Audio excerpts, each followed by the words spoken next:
The Hawkins scale by Dr. David Hawkins is a map of consciousness that measures the different levels of human awareness and consciousness.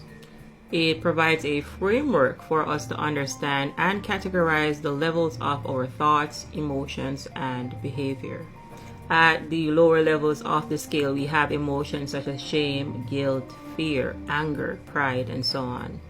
These emotions are associated with negative and limiting beliefs, and they can be constricting and very draining. As we move up the scale, we encounter emotions such as courage, willingness, and acceptance. And these emotions reflect a greater sense of empowerment and openness to growth and change.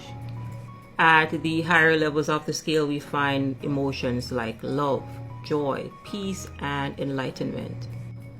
Enlightenment is what you would refer to as your Buddha consciousness, your Christ consciousness, and so on.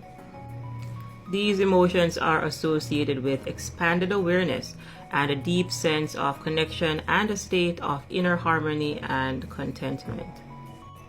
This scale is a useful tool and can be used for personal development and self-awareness because it helps us to identify where we are and to consciously work towards higher levels of consciousness. As it relates to pathological narcissism, it is important that you understand that pathological narcissists are people that are based in shame and they are unable to move past their pride. So they are stuck down here in what we call suffering consciousness or survival mode.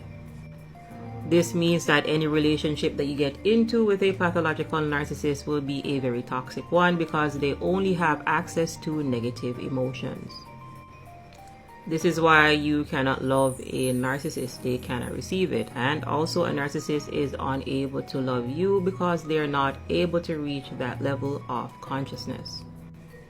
All of your love and kindness and compassion is going to evaporate right there at the third dimension, right there at the line of pride. People who are in a state of suffering will also want to inflict this suffering on others. The suffering state of consciousness is what you may commonly know as hell.